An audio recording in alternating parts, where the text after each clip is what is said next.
I'm Roger Anderson, presently chair of the Department of Mathematics, Science, and Technology. It's my sincere pleasure to have the honor of introducing our speaker this evening. Obviously, I'm not the speaker, and she is going to talk about her book on Banneker, the black mathematicians and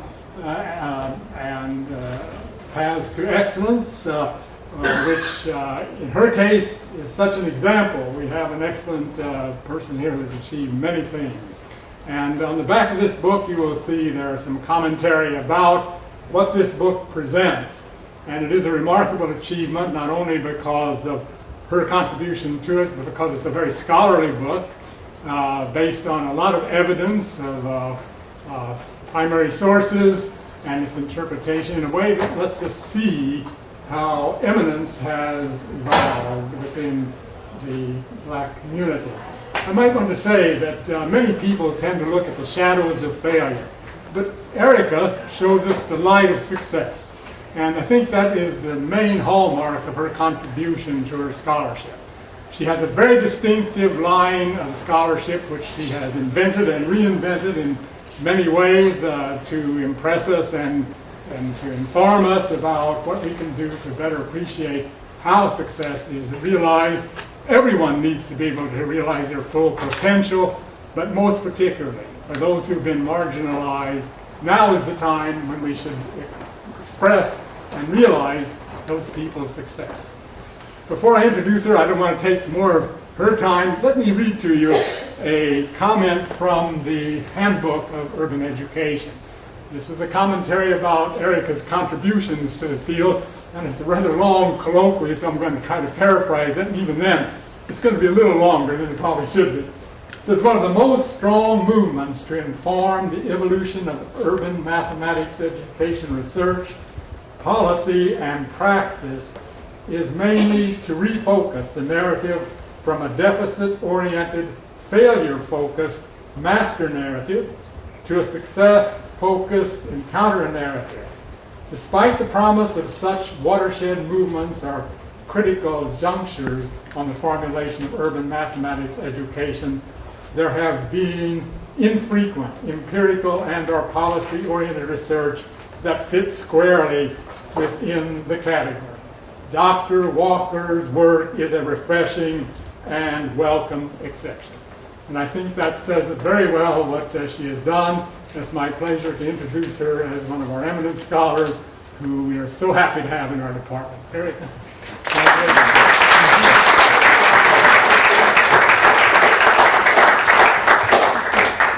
Thank you so much, Roger, for that introduction, and thanks to all of you for coming this evening. I really appreciate your taking the time to come out and hear a little bit about what I've been working on for a while. Many of you have heard me talking about this and thinking about it and struggling with it, so it's nice to have you all here to see its fruition. I really want to thank Roger and Bruce Vogeley and my colleagues in the Department of Math, Science, and Technology for all of their support. I especially want to thank Suzanne Murphy and Trish McNicholas and their teams for organizing this event. I especially want to thank Janice Robinson and the Office of Community and Diversity for all of their support for my work. And I especially want to acknowledge someone who has sadly left us and passed away, Professor George Bond, who was really an early champion of this work. And I had the great pleasure of getting to know Dr. Bond when we were on a search committee here at Teachers College. And when I was on that search committee, the book was really just sort of coming to fruition in my mind. I had the idea and I was talking to him about it, and he was really excited about it and gave me lots of ideas and really championed this work. And I really wish that he could be here to see it, to see the book published. So I just wanted to acknowledge Dr. Bond. So that said, I'm going to tell you a little bit about the book, and this looks like a really formal setting, so I hope that we can make it a little more informal. I like to move around a bit. I've been told not to do that for the mic, so I will try to restrain myself. But I'm just going to tell you a little bit about some early beginnings, and then I'll tell you a little bit about the organization of the book and tell you about some of the chapters. And I probably won't have time to tell you all the great stories that I heard, But I'm going to tell you a few things that people told me that I think are really illuminating for all of us to think about. Whether or not we think we're mathematics people, I will talk more about that a little later. So in the beginning, what's the beginning of Black mathematics excellence in the United States? So what you're looking at on the screen is an excerpt from an obituary, actually. So it's a little bit of a sad thing. But this obituary was for Thomas Fuller. It was published in a Massachusetts newspaper. And you can see the masthead of the newspaper at the bottom, the Columbian Sentinel. And I'm just going to read the obituary because I think it's of interest. And I think there are lots of things from this obituary from 1790 that still resonate today. So, died Negro Tom, the famous African calculator, aged 80 years. He was the property of Mrs. Elizabeth Cox of Alexandria. This man was a prodigy. Though he could never read or write, he had perfectly acquired the art of enumeration. Had his opportunity been equal to those of thousands of his fellow men, even a Newton himself need have shamed to acknowledge him a brother in science. I first saw this obituary mentioned on a great website, a great resource called Mathematicians of the African Diaspora, which itself was designed by a Black mathematician, Scott Williams, who's now retired. And he has a lot of historical information on that website. So I saw this obituary and I wanted to look at the original source and any other writings that I could find about Thomas Fuller. So I'm going to read you a little bit of the preface from the book because it talks about Thomas Fuller and also Benjamin Banneker, who most of us have heard of. Thomas Fuller we haven't heard of so much. Thomas Fuller's largely unknown life stands as an unfortunate record of limits placed on a potential mathematical genius. But for his birth into a free American family, the mathematical contributions of the better-known Benjamin Banneker, also of African descent, would similarly be lost to history. Fuller's anonymity and Banneker's relative fame stand as a commentary on the obstacles and opportunities that have circumscribed Black American mathematical talent across 3 centuries. These 2 men are the first recognized mathematical personages in the United States of African descent. It is practically impossible to name another U.S.-born Black mathematician until Albert Frank Cox, who was the first Black person to earn his doctorate in mathematics in the United States in 1925 from Cornell. It took nearly 20 years after Cox's achievement before the first African-American woman, Euphemia Lofton-Haynes, earned her doctorate in mathematics in 1943 from Catholic University. The obstacles that Banneker, Fuller, and others faced in demonstrating their mathematical potential and talent centered primarily around the second-class status ascribed to them in the United States due to their racial heritage. But there was opportunity as well, even within the rigid confines of the segregated era. At times, opportunity was crafted and cultivated so that they could surmount obstacles that had nothing to do with merit, but everything to do with race. Sometimes opportunity, fleeting and astonishingly present, was seized, a matter of being in the right place at the right time. What may be surprising about the Black mathematicians' narratives shared in this book is that many of the elements in Fuller's and Banneker's 18th century mathematical lives, talent unrecognized and sometimes unrewarded, as well as the sometimes startling and serendipitous nature of opportunity, resonate throughout the lives of contemporary Black mathematicians, young and old.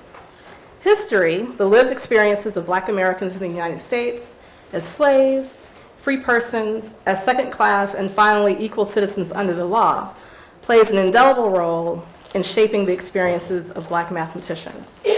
This shared history and how it manifests itself in the formative educational and professional experiences of Black mathematicians is reflected in how they come to do and practice mathematics.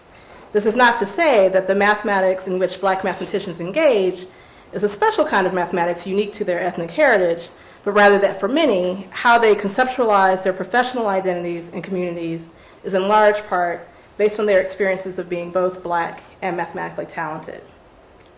When told of this project exploring the experiences of Black mathematicians, defined for this book as those who have earned their PhDs in a mathematical science, a colleague in educational research, not at Teachers College, asked, "Are there any?" That this question can be asked with some sincerity begins to suggest begins to suggest the very real racialized space that black mathematicians occupy in a supposedly colorblind discipline, and perhaps explains why Benjamin Banneker was compelled more than 2 centuries ago in 1791 to write Thomas Jefferson, former president, a letter exhorting him at length to do what he could do to ameliorate the stereotypes about African Americans' intellectual capacity. Said Banneker, "I apprehend you will readily embrace every opportunity to eradicate that train of absurd and false ideas and opinions which so generally prevail with respect to us." So this book answers questions about uniqueness and existence, but it also demonstrates the power of history, place, and community in cultivating mathematics excellence and identity. It explores how black mathematicians combat negative perceptions of their mathematics ability, and it also examines how they form communities to support and contribute to mathematical knowledge and how these communities occupy multiple spaces within formal and informal educational contexts. It links the practices of some mathematicians to those of their forebears and honors the work and lives of those who, like Thomas Fuller, are woefully undersung. So that's just an overview of the book and a little bit about why I thought it was important to write it. And now I'm going to take you through a little bit about how I conducted the research for the book, and also tell you about some of the chapters and their titles and what they mean. So this book is based on a 3-year, and I actually call it an ongoing, study of black mathematicians and their formative educational and professional experiences. And I did a lot of different things. I interviewed mathematicians. I conducted site visits to colleges and universities. I went to conferences. I went to professional meetings, attended seminars and sessions, and I did some archival research. So one interesting sort of side story is that for many years, the first African-American woman who I mentioned to get her PhD in mathematics, Euphemia Lofton-Haynes, nobody knew that she was the first. It was assumed that Evelyn Granville and Marjorie Brown, who both got their PhDs in the 1940s, were the first black women. And then suddenly in the 90s, it was discovered that actually it was Dr. Lofton-Haynes who had gotten her PhD from Catholic University. So this is kind of what I'm talking about in terms of stories just being hidden and uncovered. And it's not that Dr. Haynes didn't have a footprint in the field. She was well known in Washington, D.C., which is where she lived. She was a professor, but people had just forgotten. And her papers, her family papers are at Catholic University, and someone discovered, oh, this fact, she was the first, not these other 2 very wonderful ladies. So that's just a side note about the archival research and the follow-up I did with that. So we've already talked a little bit about some beginnings. I think I want you to hold in your mind these stories of Thomas Fuller, the unknown, and Benjamin Banneker, the known, and how what we know about them can inform other parts of the lives of black mathematicians. I'm going to talk about kinships and communities a bit, because that turns out to be a thread that goes throughout the whole book. In general, the chapters are sort of following the mathematical lifespan of mathematicians. So in Kinships and Communities, I talk a great deal about their early mathematical memories, what their first mathematical memories are, what their childhood experiences are with mathematics in and out of school, in families and communities. So that chapter is about that for the most part. And then navigating the Mason-Dixon divide follows these mathematicians as they enter adolescence, and they begin to enter high school and college. Representing the Race is a chapter that discusses, for the most part, their graduate school experiences and a bit of their professional experiences. And Flying Home really looks at how they construct the profession and their professional identities. And then I'll have a few conclusions. So I may not get to all of this tonight, but I will spend a little bit of time on kinships and communities, because this is a thread that I think is really useful to think about. And we can think about it in our everyday lives and the communities that we have, and how we support young people's mathematics development. So, kinships and communities. So there were a couple of themes that came out of the discussions that I had with mathematicians. And I'm going to tell you a couple of stories that people told me that I thought were really interesting and fascinating. And so the two things I've chosen to focus on for tonight, there were many more, but I'm just going to focus on these two. Carrying on the family tradition, this notion of Renaissance men, and school communities and their traditions. And I'm going to talk about one school in particular briefly, the Dunbar School. So one story is from a mathematician who grew up in South Carolina in the 50s and 60s, so deep in the heart of segregation. And he tells a story about being in ninth grade and something that happened with his uncle.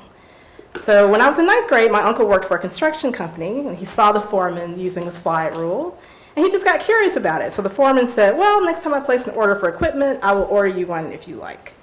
So the slide rule came with a thick manual about trigonometric functions and those such things.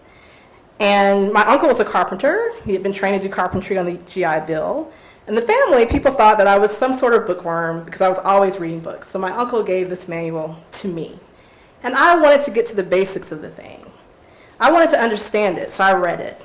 I knew enough algebra and trigonometry to figure out most of the scales on the slide rule. And for me, it became a hobby. So at school, when the teachers discovered that I could use this thing, they were quite amazed. This slide rule is one of my first memories about experiences that got me hooked on math for sure. My uncle was a unique person. He was always curious about everything, art, technology. The rest of my family, of course, always supported and encouraged me to be a good student, but they didn't know technology and they couldn't help me with algebra, for example. And my uncle really couldn't help me either, but he was curious and he gave me this slide rule, and that really started me on a mathematical journey. So I like this story a lot, and the mathematician who told it to me when I was interviewing him about his life experiences came back to the story quite a bit, because he would sort of talk about how this experience with the slide rule got him thinking, well, maybe I could be a math teacher. So he started doing well in school, and then he was going off to college, and he remembered that, well, I had this experience, I met a surveyor, and that trigonometry came in with the surveyor, came in helpful, and maybe I could be an engineer, and maybe I could make more money than a math teacher. So his horizon slowly got bigger. And then finally, when he got to college, he realized, oh, there are people who are professors who have PhDs in mathematics. I could do that. And I could make a lot more money, he thought, being a professor or working in industry. So this slide rule really did set him on this path, and I kind of traced this story throughout. The other thing I like about this story that the mathematician told me, and this happened in a number of other stories as well, that there were people who were really contributing to mathematicians' socialization as young people who weren't college educated, who may not have graduated from high school, who were frankly doing manual labor, particularly in the South. But they had contributed some really important experiences related to mathematics that got people sort of turned on to math. And so I think in current times, we need to be careful not to disregard the things that we can do as parents and friends and aunts to support young people's mathematics engagement. It doesn't mean that you have to be a math major, doesn't mean that you have to be a math teacher, but there are things that we all can be doing to increase math opportunity for young people. School communities and their traditions. Now, normally I would not have a picture of myself, just so you know, on a presentation, but this is a good picture. It's Evelyn Granville, who I mentioned to you. So Evelyn Granville got her PhD in 1949 from Yale, and as you can see, I met her. She took me to lunch. She was just lovely. This was down in Texas. And as you might imagine, I talked to Dr. Granville a lot about what it meant to be at Yale in 1949, what her life experiences were like in mathematics and other endeavors.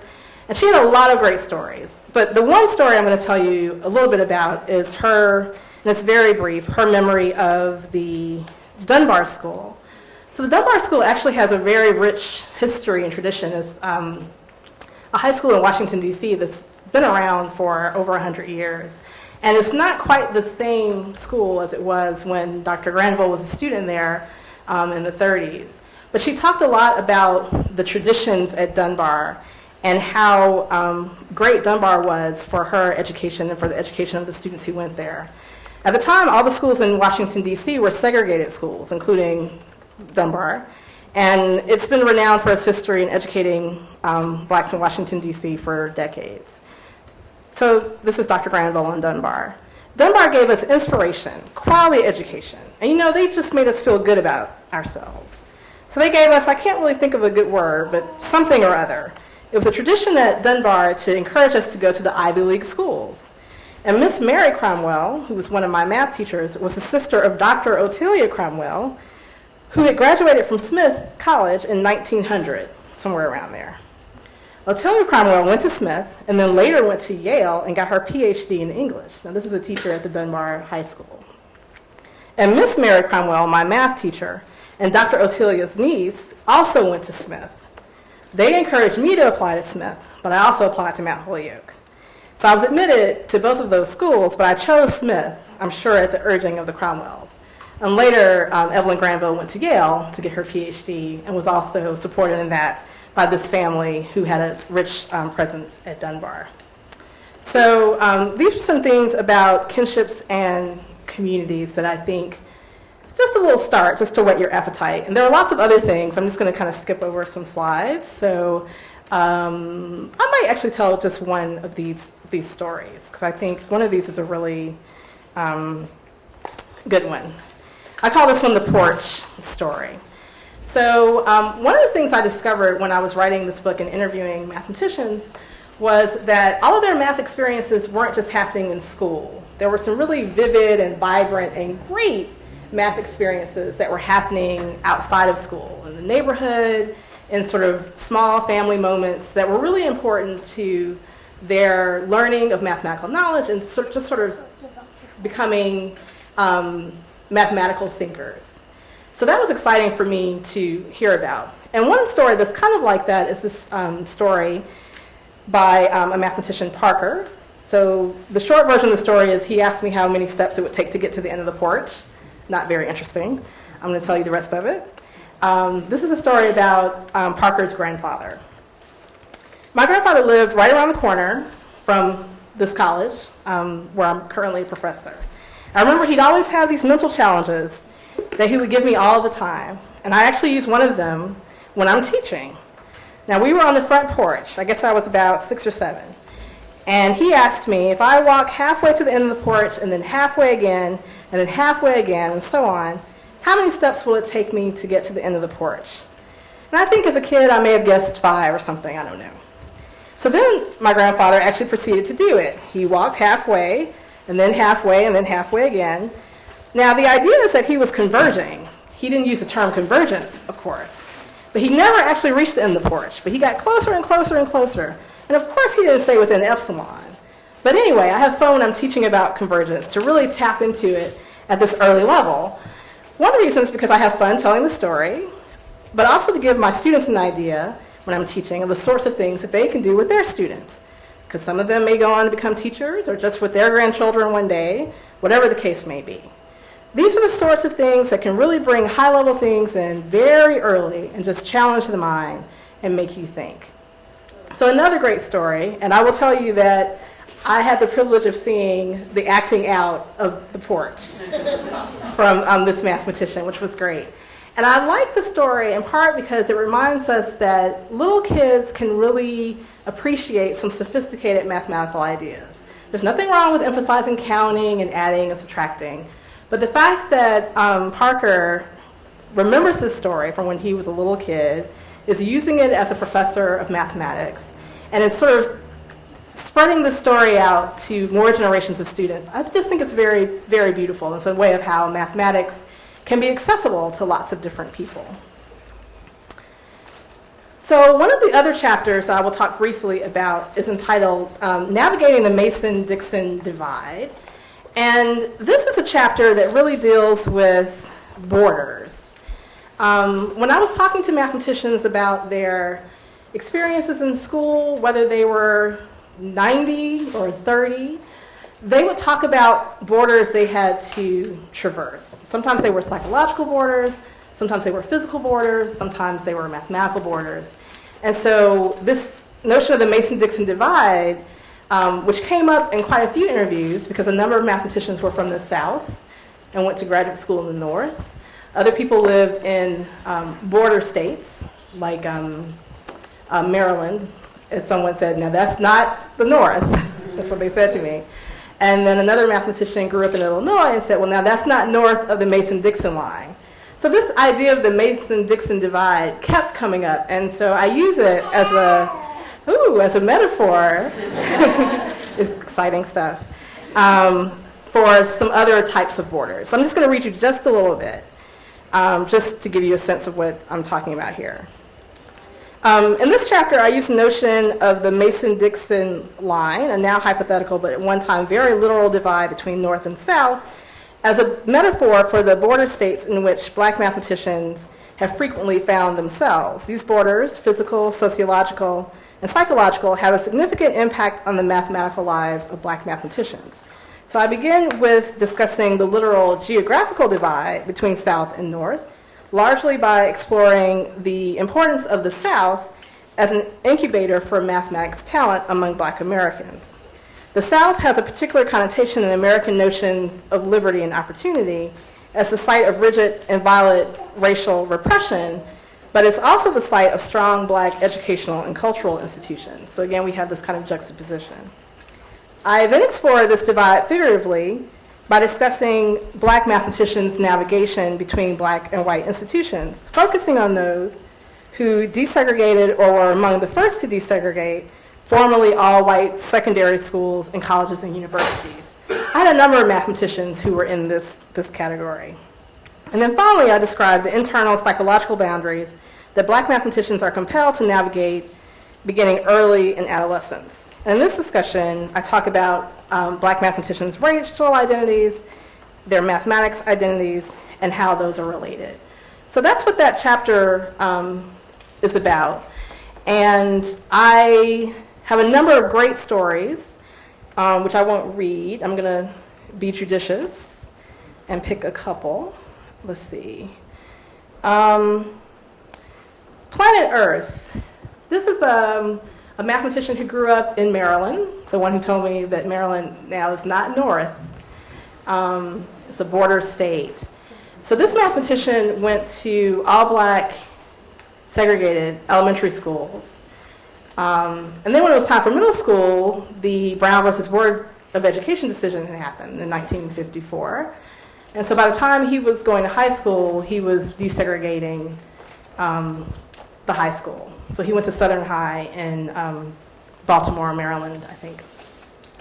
And he talked about how every day it was like going to an alien planet. And Cherry Hill, which was the community where he had grown up with all black institutions, very nurturing, very supportive, was planet Earth. And how every day he had to traverse this border. And how he felt that he was just being tolerated at the newly desegregated high school. And he has a lot of very rich stories about that time. Another story I'll tell you has to do with Duke Ellington. I'm a jazz fan, which many of my friends know. And so when this mathematician told me this story, I was very happy about that. So I'm going to actually read this one because it's a little difficult to paraphrase. So the mathematicians that I interviewed were both, they worked in all kinds of settings. So they were professors of mathematics, they worked for the federal government, for government agencies, they worked in industry for companies like IBM, things like that. They just kind of worked everywhere. And with jobs like that, you could imagine that there are some mathematicians who are doing pure mathematics, and there's some mathematicians who are doing applied mathematics topics. So there's a little bit of a divide there, just in the mathematician community in general, and among black mathematicians as well. And so one mathematician that I interviewed does applied mathematics work, and she said, I want my math to do something. So that was how she got into doing the applied work that she does. Excuse me. Someone else I talked to said, I want people to understand that math is not just a toolkit. So he was a pure mathematician. And he went on to say this, you can always work on other people's questions. You're good at that. But what do you have inside yourself? It's the same feeling I had, I don't know why I waited so long, when I took up the piano. I was doing a little concert, and there were actually people reacting favorably to the things I'd written, because that was what I could do. Maybe it's not, Ellington, but it's me, whatever that is. And I get some pleasure from it. Other people apparently do too. It's the same thing with mathematics. People say math is a young person's game or whatever. It's something that's true, and I think that's primarily because a young person has something original to offer. There's something in the way they're wired that allows them to see the universe a slightly different way than anyone else. They need to get that out. They need to ask their questions, not just answer questions. Because perhaps no one else is going to ask those questions. Perhaps they're the first person who can answer them. It's the same thing with music. After a while, people might say, that mathematician has nothing more to give. Well, he has more to give, but it's pretty much the same. His originality has been shown. His perspective now is clear. Maybe now other people are starting to think that way and thinking of new questions to answer. It's not because he was young, but it's because he mined what he had to give. So I think I was able to mine what I had to give in mathematics, and I've seen the same thing happen in music. So there are other stories I could tell you about how mathematicians' identities are really fluid and context dependent. I know you're dying to know what "don't join the band" means. And it's a little bit about sort of the divide that some mathematicians felt in having to choose between two areas that they loved. And this was a mathematician who had gotten accepted into a really prestigious conservatory for music and had to make a decision about whether he was going to go to that conservatory for college or if he was going to go to another college and be a math major. And he met the professor at the college who was a mathematician, and the mathematician professor was so excited about this young person's mathematics potential, he said, "Don't join the band." And that was Scott Williams, who didn't join the band and got his PhD in mathematics, and is a renowned topologist, and actually is the person who founded the Mathematicians of the African Diaspora website. So he still plays music, but he didn't join the band. So I think I have to get to some conclusions. So you remember that there are some other chapters, and I like sometimes just giving people pictures to look at instead of text, because these are some of the stories and thoughts that I didn't have a chance to share with you. So you remember that the book's chapters are kinships and communities, and we talked about how young people are learning math in and out of school with families and friends and in neighborhoods. That's a really important thread in this book. There's navigating the Mason-Dixon divide, which I'll talk to you a little bit about. There's a chapter called Representing the Race, which is actually called that because when I was a master's student, listen up, graduate students, I was doing some interviews of high school students, and one student told me a story about how when she was in her advanced math class, and she was the only black person in the class, she didn't want to raise her hand and participate in class. So when I asked her why, she said, well, I'm the only black person in there. I don't want to raise my hand and be wrong or say something stupid because I'll be representing the race when I say it. And I never forgot that. That was more than 20 years ago. And I used it in this book because this notion of representation and what it means to be the only black person in a setting where people might not appreciate your gifts and not recognize your talent is a common story that mathematicians told, regardless of their age. So younger mathematicians had stories like this about being in college and graduate school, as well as older mathematicians who were among the first to desegregate graduate institutions. So that was a common refrain. And then the Flying Home chapter, which is really the last substantive chapter of the book, talks about the importance of historically black colleges in creating communities for black mathematicians, even for black mathematicians who did not go to historically black colleges and universities. They talked about a few institutions, particularly Morgan State, Spelman College, Howard University, that have really been incredible sites for mathematics learning and socialization. And the practices at those institutions have inspired a lot of the programs we see and interventions designed to attract people of color into mathematics and to keep them in mathematics and STEM-related fields. So some of the pictures on this conclusion slide, that's Sputnik, the satellite, and that is a big set of stories about how important Sputnik was to the development of mathematicians, so you'll have to read about that later. I'm sure my colleague, Dr. Karpf, is very interested. The slide rule, you heard about the slide rule story and how it had resonance beyond adolescence for one particular mathematician. And there are some other pictures here that I think are of interest. The picture in the lower left-hand corner was taken right here in New York City. I don't know how well you can see it, but this is sort of a point of departure for my next set of projects around mathematical spaces. So this picture on the lower left is a gentleman in Harlem who has written some mathematics problems in chalk on the street, which he does fairly frequently, and sometimes kids come around and solve them, and they're just there for people to enjoy and do some math or do some other things. And I like this idea of some math happening not in a classroom, that people can talk about and can maybe inspire them to do some other things. So I want to thank you so much for your attention. I hope you enjoyed the talk, and I'm happy to open it to questions. Thank you.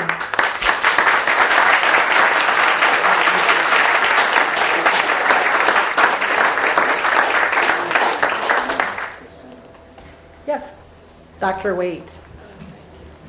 I was going to remain anonymous. Hi, Dr. Walker. Hello. Thanks so much for your talk. It was really interesting. I have a question for you that's, I think, probably a little bit more methodological in a sense, and that is, where did you find your mathematicians, and how did you decide who to include and who not to include, so that you found the first Euphrasia, who's really the first woman? How did that come about? A great question, and thank you for asking it. I did not plant Dr. Waite to ask that question, so that's a perfect first question. So the first thing I did, I think, was go to the Mathematicians of the African Diaspora website and just look at some of the things that were there, which is how I found out about Thomas Fuller.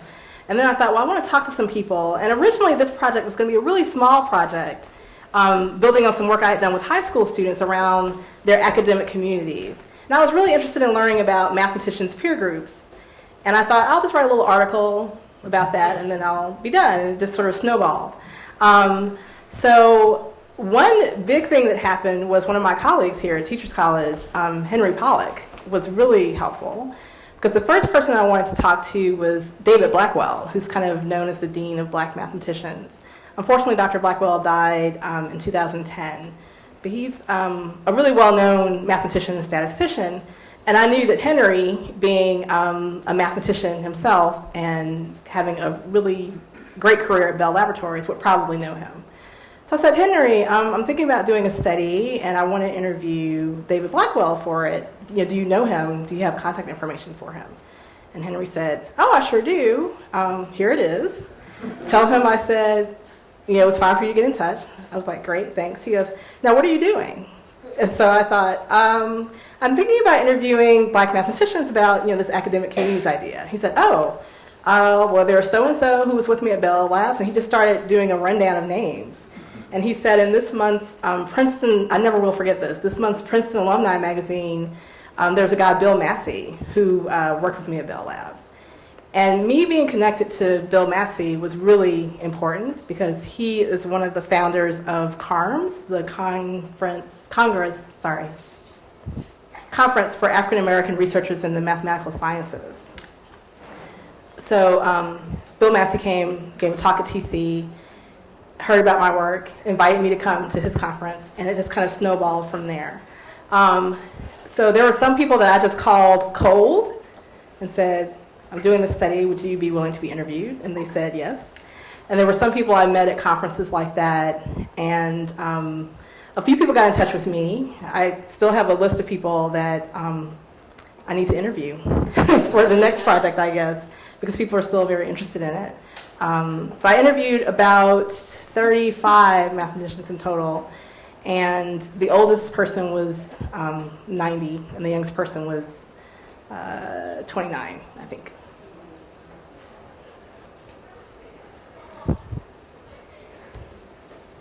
Yes, Dr. Celia Ruiz. Thank you so much for your talk. I wanted more, right? So now I know I have to apply the book. Not a plant. But at the beginning, Dr. Anderson read that excerpt about what it is that you're contributing through your work. And my question is, with this project and other projects that you've been referring to, what is your hope, Dr. Walker, with these projects in putting them into the world? I know that's a big question. It's a big question, and I could probably talk another hour about it, but I won't. One hope that I have is in addition to liking mathematics a lot, I'm a very big history buff. I love reading about places and times in the past, and I know a lot about history. And I think so many times, even in U.S. history, black people are left out. So when you look at books about mathematicians, for example, there might be one or two black mathematicians in them, if there are any at all. And I thought that was a problem because there's some really rich traditions around mathematics in the African American community that weren't being highlighted, that we can really learn from, not just for black students, but for everyone to improve people's math dispositions. So I guess another hope of mine is to be a good public relations person for mathematics. Because so many people feel comfortable telling me, oh, you're a math person, I hate math. And I don't think anybody should hate math. I think math is like any other discipline and should be appreciated. It has an aesthetic that I think is really beautiful and powerful. And I think, unfortunately, in schools, sometimes we don't do a good enough job of showing that. It's very sort of, one mathematician that I interviewed called it plugging and chugging. All that plugging and chugging, just plugging things in and checking them, that's not really exciting. So when you have the opportunity to really solve some really interesting problems or think about interesting things, like that porch story, the grandfather could have easily said, let's go through your math facts. Let's do your addition facts, instead of saying, what would happen if we sort of tried this mathematical idea? So that's my second goal, to really get people turned on to mathematics in a way that I think in this country, unfortunately, most people aren't, regardless of their backgrounds, and certainly to tell stories that have gone untold. As a follow-up comment, I guess as you were talking, I just saw a series of children's books and of books for adolescents that perhaps can grow out of your work. Yes, I appreciate you're bringing that up, because I have a sabbatical coming up next year, and that's something I want to do during the sabbatical. Yeah, one of the things. I got to tone down my plans, I think. Yes? I was really interested in everything you had to say, but I was particularly excited about the photo you showed of the guy doing math on the sidewalk with chalk. And I'm really excited about sort of integrating learning in general into the community fabric. Was that in Harlem? That's on Lenox Avenue. Are there other examples you explore in this book of folks really taking math outside of the classroom and integrating it into the broader community in a very public way? That's almost like a radical use of application of math and getting young people involved in math. So. Let's see. I'm sure there must be. The things that are coming to mind right now are things that people did in their homes with siblings, and playing mathematical games and doing patterns, and yes, I can't think of anything that's like that. That's a much more recent, that's from a few years ago, example. But I'm sure if I went back, this is actually part of one of my projects for my sabbatical, to look back at the interviews I did and do some documentation of the mathematical spaces that mathematicians talked about, and analyze them. Are they in public spaces? Are they in private spaces? What kinds of mathematics is going on there? So I have to go back and look more at those things. Is Bob Moses and the Algebra Project, are they featured in this? They are a bit. When I talk about, there's a section of the book that's really interesting. I'm sorry I didn't get a chance to talk about it, but a number of these mathematicians were in college or graduate school at the height of the civil rights movement. So there's a section of the book where they're talking about their civil rights activities, and for some, they're saying, well, it really kind of interfered with my math. and for other people, they're saying, oh, it was great because I got to meet all these other people. So it's kind of an interesting set of experiences that people had. And so I talk about the Algebra Project at that point because it's really rooted in social justice and it related to the experiences that some people were having. Thank you. Yes, Dr. Harris.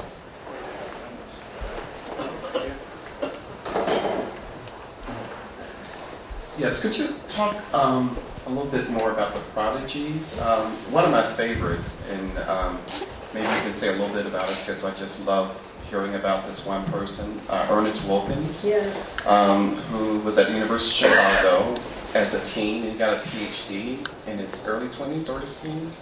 Yeah, he might have been 19. 19. Yeah, he went to college when he was 15, yeah. In the 30s or 40s. Yeah. Could you say more about him and his family? Yes, he's an amazing person, and he was very active in the mathematics community for a long time. And unfortunately, by the time I was conducting interviews for this book, he was not in good health at all. And I started to actually devote a section of the book to him because I think his life experiences were so interesting. He eventually he had gotten his PhD, he was working in industry, he got a master's in nuclear physics, I think. He was just one of these people who was just continuing to learn.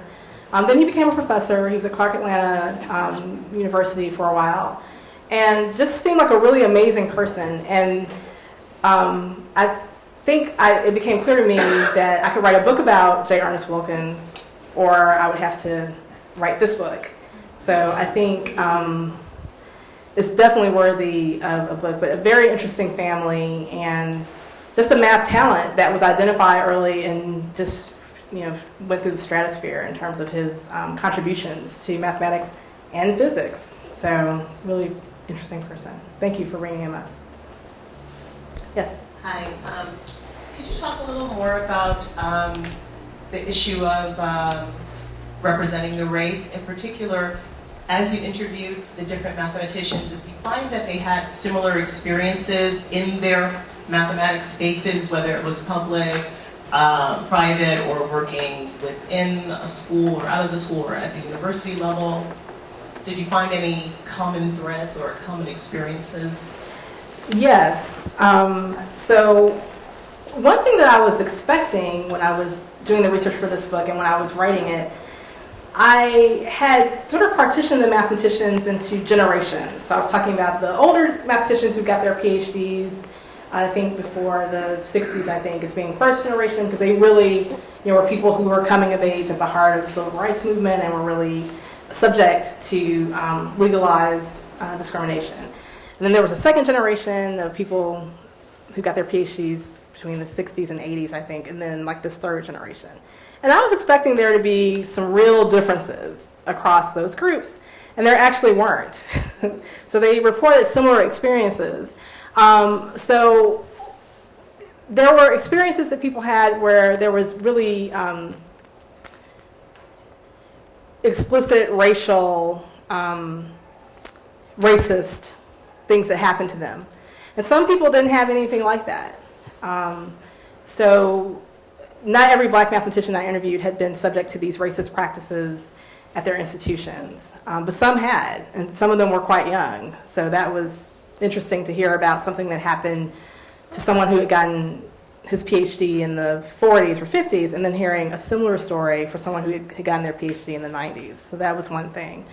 The other thing that people talked about that was kind of similar was, being one of a few black people in math classes in graduate school and in high school. But if they went to historically black colleges, they talked about how it was refreshing to be in a class where people assumed you could do the work because we're all black here.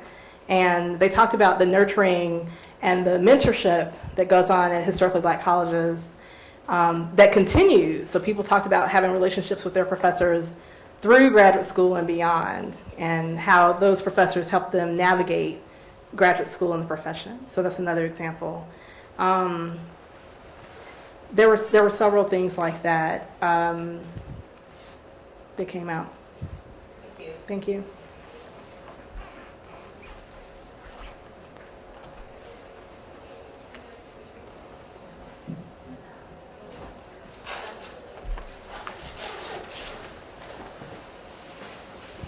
for your presentation, Dr. Walker. So as you were speaking, I began to wonder about the experiences perhaps that women had, and if you found anything interesting about their journey. Thank you. So I think one of the most fascinating things about this study, all these stories are going through my head, and I'm trying to pick and choose a couple of good ones. I think the most important thing that people talked about women in the study, about a third of the mathematicians I interviewed, so about 12, were women. And they talked about how, unlike the narratives around white women mathematicians who talk about issues of gender and being perceived as not being good in math from elementary school onwards, black women, in this study anyway, did not have that kind of experience.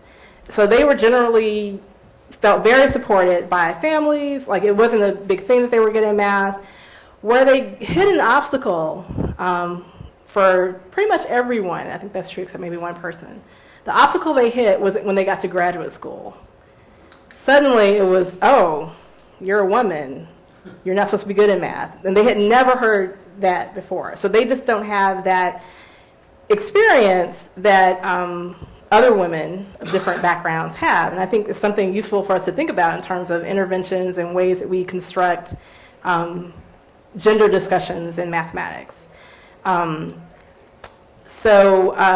People talked about how one woman talked about an experience at an institution where it was clear that because she was a woman, because she was a black woman, because she was a black woman from a black college, it was really awful. She said it was the worst time of my life. It was clear that the faculty at the institution, who were mostly white men, did not think that I could do it. They didn't think I was worth mentoring or having in class. And so I left that institution with a master's degree, which for someone who's in a PhD program, leaving with a master's degree, and you want to get your doctorate is a very terrible thing to happen. So she went to another institution, talked about that institution and how it was different and how it was great and how she never felt that she didn't belong. That, they were saying, graduate school is hard, you have to work hard. She says, yes, I'm ready to work hard. Give me the opportunity to work hard. She felt at the first institution like she couldn't even crack through the barriers to even, participate in class or do undergraduate research experiences. So if there was difficulty for women in the study, it often happened in graduate school, not earlier. Mm-hmm. Well, I don't know where oh yes. Thank you very much for all your questions and for your kind attention, and thank you very much.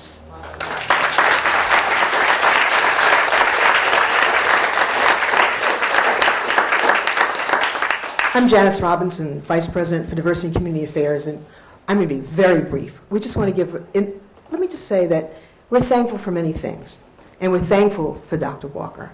And in this day and age, and with the climate that we have socially, politically, I just want to say an extra special thank you, and to thank you for your inspiring and enriching research and presentation. So let's give her another big hand. So my job is really easy. It's 30 more seconds to make sure that you stay and that you go over there to the table and that you buy books and that you also stay and go into the next room and have refreshments with our reception. But before we do that, we have a tradition in our office. And I'm inviting Jolene Lane up, our Director for Diversity and Community Affairs, because I think it's important that you give credit where credit is due. And she's invented this, our tradition. So. Greetings, everyone.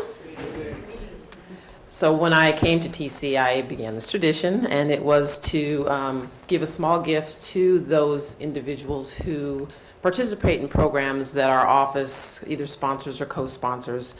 And it's really just to show appreciation and give a little keepsake. So I have, as we usually do, created and framed a poster for Erica about her book and about this event. So I just wanted to offer this and say thank you. And we invite all of you to stay and join us for a reception, and I guess have a chance to talk to Dr. Walker and each other. Thanks very much.